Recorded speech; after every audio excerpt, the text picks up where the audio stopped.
For decades, the Edmonton Oilers have been defined by disappointment. Even in recent years, the brilliance of Connor McDavid notwithstanding, they've mostly been an afterthought. Once upon a time, however, the Oilers were the NHL's model franchise. In fact, almost 40 years ago, humble, unassuming Edmonton was home to one of the most dominant dynasties in hockey history, one that took flight by vanquishing another in the unforgettable 1984 Stanley Cup Finals.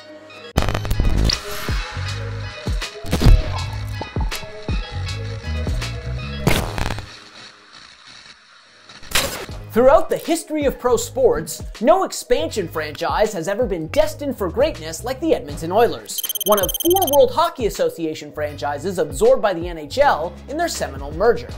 During their time in the chronically unpredictable WHA, which was founded in 1971 and competed with the NHL for eyeballs and talent for the better part of a decade, the Oilers had been mostly mediocre. But their fortunes, and the trajectory of the franchise, changed dramatically in 1978, when they acquired a prodigious 17-year-old from the soon-to-be-defunct Indianapolis Racers, who folded 25 games into their 5th WHA season. The kid's name? Wayne Gretzky. What was Gretzky doing in the WHA, you ask? Well, he was too good for Major Junior, having put up 182 points in 63 games with the OHA's Sioux Greyhounds in 1977-1978, and he was too young for the NHL, which at the time didn't allow players under the age of 20. However, the WHA had no such age requirements, enabling a teenage Gretzky to sign what was then one of the largest contracts in hockey history. Before playing a single shift as a professional, Gretzky landed a 7-year personal services contract from Indianapolis worth $1.75 million, or roughly $8 million in 2023 dollars. Only a few months later, incidentally, as merger talks between the WHA and NHL intensified, the Racers went belly up, but not before owner Nelson Scalbania sold his young phenom to Edmonton, which was one of the WHA's most stable franchises and had long seemed poised to survive a potential merger. And Gretzky's immediate excellence only further secured their future. In his first professional season, a teenage Gretzky amassed 110 points while propelling Edmonton to its first and only first-place finish atop the WHA standings. Along the way, as his unprecedented potential became more and more obvious, Oilers owner Peter Pocklington did his best to ensure that Gretzky would never wear another uniform, no matter what became of the Oilers or the WHA, replacing Gretzky's existing contract with an unheard-of 21-year personal services contract. And to be sure, when the merger was finalized months later, turning Edmonton into an NHL franchise and effectively shuttering the WHA, the Oilers' top priority was making sure that Gretzky's uniquely structured contract was honored, that he wouldn't be eligible to be plucked away in the 1979 NHL entry draft. Ultimately, after much back and forth between the Oilers and the league, it was determined that Gretzky, despite never having signed an NHL contract, could be one of the 2 skaters Edmonton and their fellow WHA-turned-NHL teams could prevent from being reclaimed by their previous NHL teams. And although the roster churn precipitated by the merger decimated the Oilers' core from 78-79, the one that finished atop the WHA, the fledgling NHL franchise had its nucleus, a superstar of untold proportions to build around. As far as expansion teams go, they were sitting pretty. It seemed like only a matter of time before Gretzky and the Oilers established themselves as a force to be reckoned with in the NHL. And it was. Gretzky scores! Gretzky, he scores! Gretzky looking for a short-hander, he shoots, he scores! Gretzky's got the open net. Gretzky, will he shoot? He does! He scores! Wayne Gretzky, he has broken the record! His 50th goal in 39 games! The Oilers are off the bench! Gretzky has done the unbelievable! Predictably, just like he had at every previous stop in his singular career, Gretzky took the NHL by storm.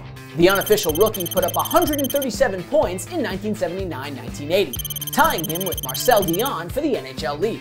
For his efforts, he was named League MVP, earning his first of 8 consecutive and 9 total Hart trophies. And although his outsized contributions weren't enough to lug the rebuilt Oilers to a winning record in their inaugural NHL season, optimism in Edmonton was growing fast. Gretzky, after all, wasn't the only 19-year-old who showed promise for the Oilers that season. Their third-round pick in the previous year's entry draft, a hard-nosed power forward by the name of Mark Messier, flashed major potential himself. So too did their first-round pick in 1979, defenseman Kevin Lowe. And the Oilers' glut of young talent only got more impressive that summer. With the 6th overall pick in the 1980 entry draft, the Oilers selected defenseman Paul Coffey, whose offensive prowess evoked comparisons to Hall of Famer Bobby Orr. 3 rounds later, they took Finnish phenom Jari Kurri. And it wasn't long before the Oilers were boasting one of hockey's most prolific offenses. In their second season in the NHL, the Oilers scored more goals than all but 5 other teams, with Gretzky naturally leading the charge. His league-leading 164 points set a new NHL single-season record and earned him his first of 10 Art Ross trophies. Edmonton's torrid offense was on full display in the postseason too, as the Oilers scored a whopping 15 goals in a 3-game sweep of the Montreal Canadiens in the first round of the playoffs. Their postseason run was promptly dashed in the second round by the dynastic New York Islanders, who were on their way to a second straight Stanley Cup title, but the Oilers' progress in their second season was undeniable. What was particularly encouraging was that they seemingly found their goalie of the future along the way. Late-season injuries to starter Eddie Mio and backup Ron Lowe forced the Oilers to turn to 20-year-old rookie Andy Moog for the playoffs. And although he had only 7 NHL games under his belt at the time, Moog dazzled in Edmonton's first-round victory over Montreal, putting up a .938 save percentage for the series. He wasn't quite as sharp against the Islanders and their litany of future Hall of Famers, but Moog's performance that postseason ultimately filled Edmonton with confidence that they had found the proverbial final piece of their puzzle. There was only one problem. When the Oilers arrived for training camp in 1981, a 19-year-old goaltender named Grant Fuhr, Edmonton's first-round pick in the entry draft months prior, was stopping everything. Fuhr, an Edmonton native who was just named the top goalie in the Western Hockey League, impressed so thoroughly, in fact, that he made the team out of training camp. And it wasn't long before he claimed the starting job for himself. After taking the L in his NHL debut, Fuhr didn't lose a game for the next 3 months, going 15-0-8 from late October through mid-January and establishing himself as Edmonton's top netminder. And suddenly, the Oilers were a team without any weaknesses. Fuhr's brilliance between the pipes, combined with a league-leading offense anchored by an even more prolific Gretzky, plus Messier, Coffey, Kurri, and sophomore superstar Glenn Anderson, transformed the Oilers into a juggernaut. Gretzky's mind-boggling 212 points that season shattered his previous record and played a major role in Edmonton clinching its first ever division title and finishing 17 points ahead of the second-best team in their conference. Finally, it seemed, the Oilers were ready to fulfill the dynasty destiny that was laid out for them the moment they acquired Gretzky from Indianapolis in 1978. Except, they weren't. Though the Oilers entered their first-round matchup against the lowly Kings as massive favorites, Edmonton imploded in their best-of-5 showdown against LA. In Game 1, Fuhr allowed an unfathomable 9 goals in an eventual 10-8 defeat. From that point onward, the Oilers were playing catch-up, and although they managed to scratch and claw their way to a decisive Game 5 back in Edmonton, Fuhr allowed 7 more goals in the series finale, a stunning 7-4 Kings victory. Just like that, their ascension was foiled by a team that finished 24-41-15 no less. And it wouldn't be the last time that this would-be powerhouse came up short. The following year, Edmonton was once again the class of its conference, finishing with 4 100-point skaters and 2 trustworthy goalies thanks to Moog's re-emergence. And as they bullied their way through the postseason, the Oilers looked primed to take the leap from formidable up-and-comer to burgeoning dynasty, losing just 1 game through the first 3 rounds of the playoffs to secure a date with the Islanders in the Stanley Cup Finals. The showdown had all the makings of a classic. The Islanders, one of the most indelible dynasties the game had ever seen, looking to capture a 4th straight Stanley Cup. The Oilers, an emergent powerhouse led by the most magnificent player ever to play the game, looking to dethrone them. This was history right here. Except this supposed classic ended up being a blowout. The Islanders barely broke a sweat against Edmonton, sweeping their way to a 4th straight cup on the backs of the Suter brothers in particular, and Billy Smith's impregnable netminding. Yet, as devastating as that defeat was for Edmonton, the Oilers, despite coming up short once again, still felt inevitable, even to their opponents. As Islanders forward Bob Bourne said following the finals, "The Oilers, they scared the hell out of us. They'll win the cup soon." And as it turned out, he was right to be scared. As electrifying as the Oilers were over the preceding couple seasons, they took their domination to an entirely different level in 1983-84. Propelled by a superhuman Gretzky, who eclipsed 200 points for the second time in 3 years, plus an 126-point outburst from Coffey, and solid goaltending from the Fuhr-Moog tandem, the Oilers cruised to one of the most impressive seasons in hockey history. With a record of 57-18-5, the Oilers were far and away the best team in the NHL, finishing a whopping 31 points ahead of the second-best team in their conference. This time, it seemed, no one was stopping them.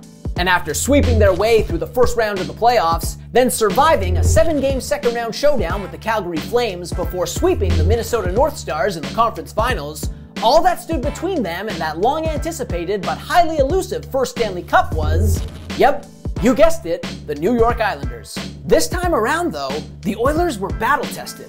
They had been there before, and they were resolved to make Bourne's prediction from a year prior come true.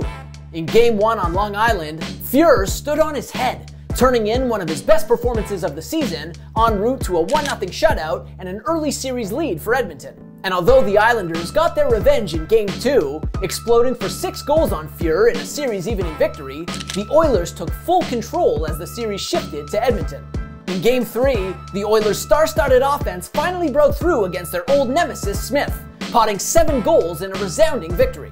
As it happens, Fuhr was injured in a collision late in Edmonton's win, but it did little to quash the Oilers' momentum. For a second straight contest, the Oilers exploded for 7 goals in Game 4, making life extremely easy for Moog, Fuhr's replacement, and putting themselves on the brink of a Stanley Cup championship. And 2 nights later, the Oilers at long last reached hockey's mountaintop, with Gretzky tallying a pair of goals and an assist to lift Edmonton to a series-clinching 5-2 win. The Edmonton Oilers, barely a half-decade removed from being a mediocre WHA franchise, were the greatest hockey team on earth. They had fulfilled the promise of glory that Gretzky's arrival in Edmonton offered, and in denying the Islanders' drive for 5, they had unseated one of the most awesome dynasties in NHL history in the process. And as it turned out, this was just the beginning. The Oilers' victory over New York in the '84 finals marked the first chapter of one of the most dominant stretches by a franchise in NHL history. Over the next 4 seasons, as Gretzky and his vaunted teammates cemented their Hall of Fame cases, the Oilers captured 3 more Stanley Cup championships. The organization was so loaded with talent, in fact, that the Oilers kept winning even after Gretzky was famously traded to Los Angeles in the summer of '88, just months removed from yet another championship. In 1990, the Oilers actually swept Gretzky's Kings in the playoffs en route to a 5th Stanley Cup title in a 7-year span. Ultimately, it was a mind-boggling run of excellence, one unlikely ever to be seen again. And while the ensuing decades in Edmonton were comparatively nightmarish, with the Oilers descending into a prolonged period of mediocrity until another generational talent was able to earn them back some respect, their recent struggles can't diminish the glory of their past. And the greatness of that dynasty, helmed by the Great One, will never be forgotten. Thanks for watching. If you like this video and want to see more content like this, hit that subscribe button.